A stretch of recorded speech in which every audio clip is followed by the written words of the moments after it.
As I said, the title of today's sermon is Love as a Spiritual Practice. A member of U2C3, Roger Archoa, plays and sings for the U2C3 band. He is a certified business economist, business owner, singer-songwriter, mystic Christian, and proud father of two.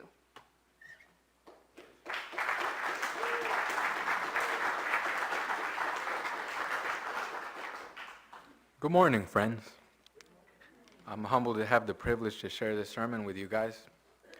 There's a story called The Tale of Two Wolves in Native American folklore. One day a Cherokee chief told his grandson about a battle that goes on inside people. He said, "There's two wolves inside us fighting, a good one and a bad one. The good one stands for love, joy, and humility, and the bad one stands for anger, sorrow, and ego." The grandson thought about a minute and asked, "Which wolf wins?" And the old chief simply replied, "The one that you feed." This morning, my goal is to provide food to feed our good wolves by talking about love as a spiritual path. When Abraham Lincoln was a lawyer, he attended a Universalist church service, and when his colleagues asked him why, he replied that of all the doctrines he's heard, Universalism was the easiest to defend. That's interesting because, as you all know, every Sunday morning when church begins, we rise and affirm that love is the doctrine of this church. In Buddhism, love is one of the paths towards enlightenment. There's 4 virtues for meditation, which can help a person be reborn in the heavenly realm: compassion, empathetic joy, equanimity, and love. Love, or maitri in Sanskrit, is active kindness towards all. If you meditate on it, it intensifies the meditation experience exponentially. In Buddhist traditions, love is also one of the 10 noble character qualities associated with enlightened beings. So love is both the path and the destination. It's available to us as soon as we decide to just step into it. If you set your love free, it'll set you free. When Jesus was asked which one of the 10 commandments was the most important, his answer was love God, and equally important, love your neighbor as yourself. Although it's an antiquated word, it's more than just a dead religious concept. It's something alive, transforming the world, and inspiring. It's always the right choice. I'll even go a step further and assert that it can be highly beneficial by itself, independent of theology. But in order to understand the concept of love towards humankind as a spiritual path, we must first define it concretely. So let's think in the style of great Stoic philosopher Marcus Aurelius. His first principle is simplicity. Of each particular thing, ask what is it in itself? What's its nature? Webster's dictionary defines love as, quote, strong affection for another arising out of kinship or personal ties. Another definition that Webster provides read as follows, quote, affection based on admiration, benevolence, or common interest, close quote. Now, if you notice, the presumption with love, even from such an authoritative source as Webster, is that it's conditional. Notice the key phrase, based on common interests and arising out of personal ties or kinship. Jesus once said that even the bad ones love their own kin, but what about when we encounter someone who it doesn't seem like we have common interest with? Perhaps we can formulate a better term by adding another more inclusive word, universal. Some of Webster's definition of universal are, quote, including or covering a whole collectively without limit or exception, close quote. Now we're talking.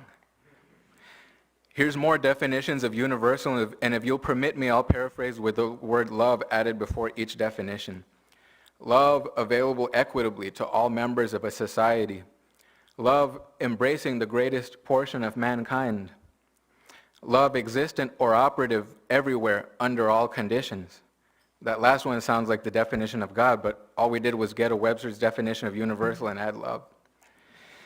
In the book How to Know Higher Worlds by Rudolf Steiner, he says to consider yourself as part of humanity and think of what you can do to benefit the world, because in the higher world, everything is motivated by love. So universal thinking is where it's at. And this morning, I'll share with y'all some ways that universal thinking, or love towards all mankind under all conditions, can help us find our own happiness from scientific and spiritual standpoints. From a scientific standpoint, when we direct love outwardly, there is observable biochemical changes in the brain and body. Interestingly, these changes are identical to the ones that occur when we're the reciprocants of love. A study from the National Center for Biotechnology Information entitled The Biochemistry of Love, published in 2013, found that in several mammalian species, including wolves, prairie dogs, and humans, who develop selective long-term reciprocal interactions with features of what humans call love, their interactions triggered dynamic feedback mechanisms that foster cellular growth and health.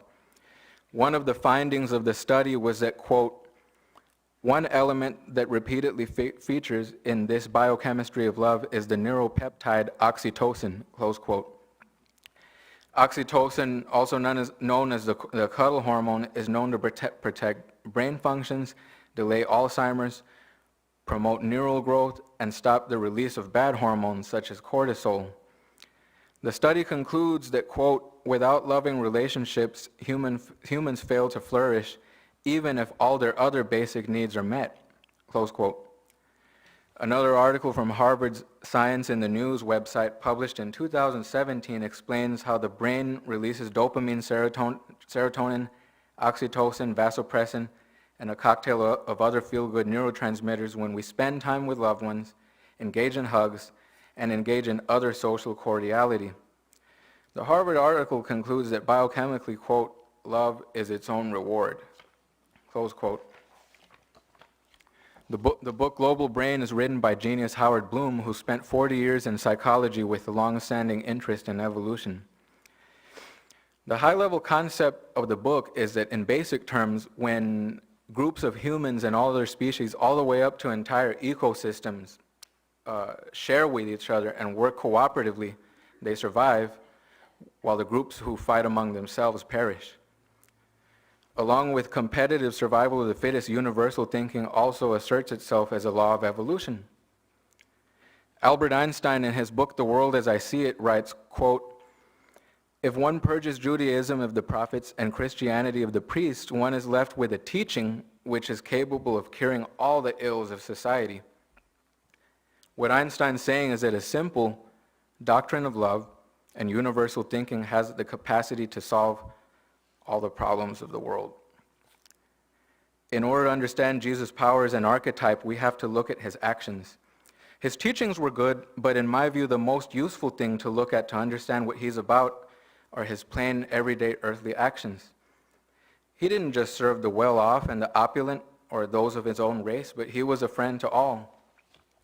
For instance, in his time, treating women respectfully and as equals was unheard of.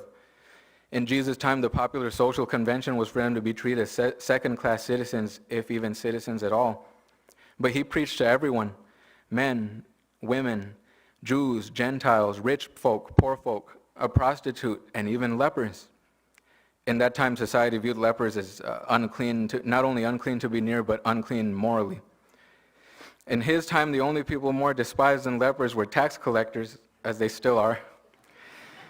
The IRS will never win a popularity contest, but tax collectors were more despised in that time because the Roman Empire was viewed as oppressive towards the Jews and native tribes, and one of Jesus' 12 disciples was a tax collector. Another person who showed that love is central to spirituality was, interestingly, Mr. Rogers. Public television host Mr. Rogers was honored with the Presidential Medal of Freedom for his show that educated and inspired millions. But what you may not know is that he was an ordained Presbyterian minister. After he passed away, his wife, in an interview in 2019, asked why she said not to think of her husband as a saint.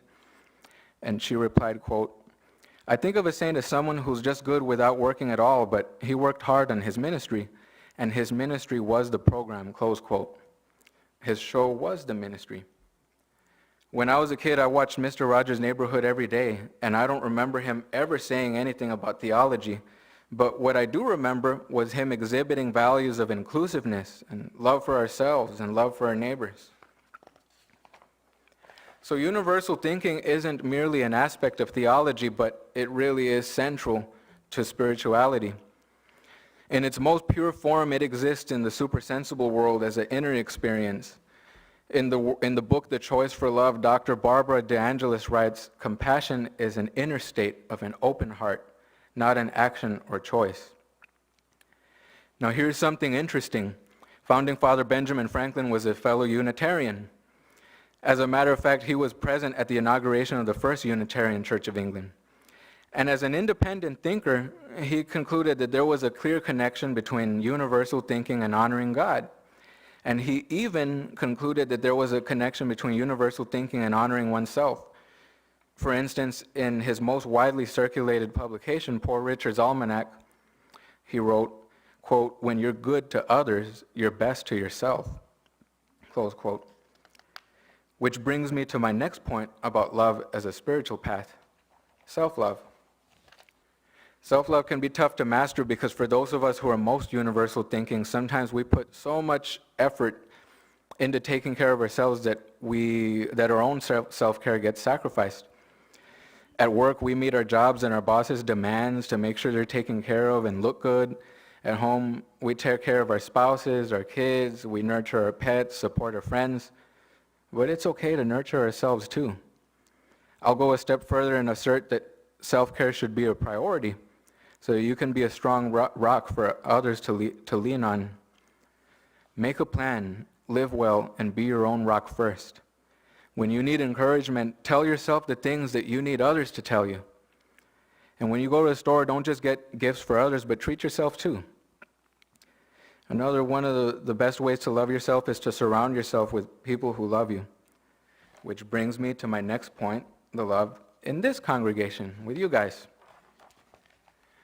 Last year, I decided to join a church. I visited many various ones in the Coastal Bend until I narrowed them down to my two favorite candidates, Church Unlimited and UU.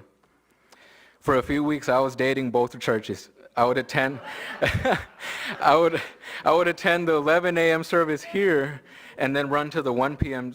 service at Church Unlimited. It's non-denominational, it's a mega church, and it's led by the very charismatic Pastor Bill, and they do good volunteer work for the community. Nationally, they're larger than we are, but we're larger than they are nationally, but locally in South Texas, they're much larger than we are.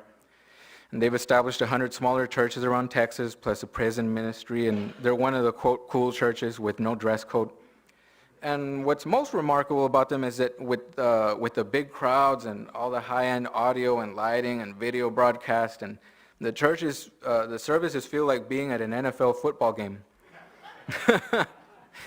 But ultimately, I chose this church because although we're not as large and flashy as they are, there's something here really special. The warm love permeating our congregation brings out the best qualities in us.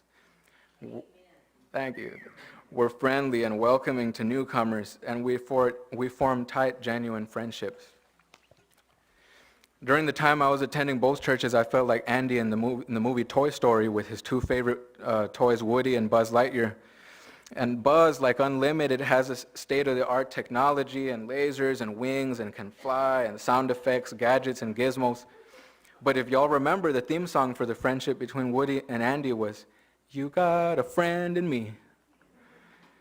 Furthermore, at other churches, they get into a storm of excitement because they're in an echo chamber of other people who share their exact same theological beliefs.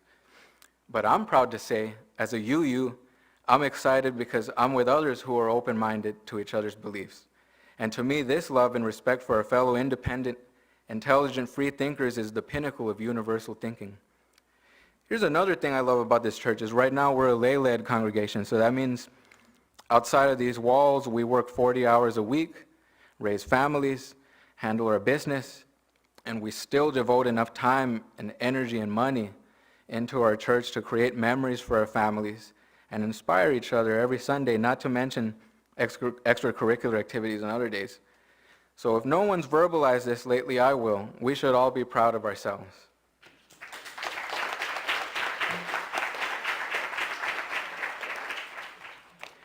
I've had the privilege to form close friendships with many congregants here, and I notice that each and every one of us has different personal challenges in our lives. The general pattern is that everything in life is going fine, but then one thing goes wrong, and then another, and another. And you try to fight back, but the harder you fight, the deeper you sink until, like quicksand, it's hard to get out of it, hard to breathe, and you're in over your head. But my friends, when a group of people have each other's backs like we do in this congregation, it's the quicksand that has something to fear. Because we face our sorrows, our fears, and our challenges as a team and pull each other out of the quicksand. I'd like to share with you all some words that the president of UU, Reverend Susan Frederick Gray, writes in the UU Pocket Guide. Quote, "This is no time for casual faith or a casual commitment to the values that matter most to you. This is also no time to be alone. Right now, we need nurturing communities that remind us of our connections and responsibilities to one another as a human family. As Unitarian Universalists, we're learning how to better support one another, protect each other and our neighbors, inspire and remind each other of the power of community, practice joy and love, and teach these to our children and next generations." Close quote. My friends, every day we fight a war between the forces of joy, love, and inspiration against those of the bad wolf that I talked about earlier, that stands for overwhelming sorrow, anger, and ego. But besides the power of this community, we in this particular church have a very useful ideological weapon on our side, and that's the power of our freedom in the responsible search for truth. Since the beginning of time, every great spiritual guru, sage, artist, and warrior who's followed their heart and freedom has always made their talents go beyond the mere physical level and transcend into the point of spiritual insight. That's why Alexander the Great ruled the known world of his time before his 30th birthday. His army was very small compared to the world powers he went up against, but while the Persians and other Eastern military machines were fighting as slaves or mercenaries paid in gold coins, Alexander's army chose to follow him freely, and they were undefeated in battle. If we're going to be very frank, at other churches, many people go because their traditions or their family tell them they must. Many of these folks don't fight in spiritual warfare from the depths of their hearts or the conclusion of their own minds, but they fight because their pastors tell them they must. But we're not here today as slaves.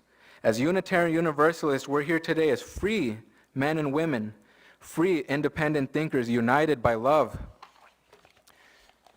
We're all dealing with personal challenges in our lives.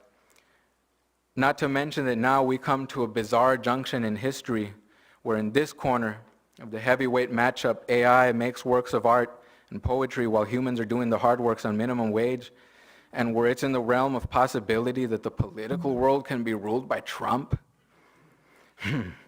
But in our corner, I see brave warriors help each other out of the quicksand to conquer sorrows, fears, and challenges together as a team with a collective eye of the tiger. The world is tough, but I believe as a spiritual family, we're tougher. And no personal challenge, orange man, or any opponent can ever take our love and inspiration away. Long live our ideals of fairness, freedom, justice, and love. So as the heavyweight fighters stand up from their corners, the bell rings and the main event begins, knowing that against adversity we all support each other to the end. Let's rock.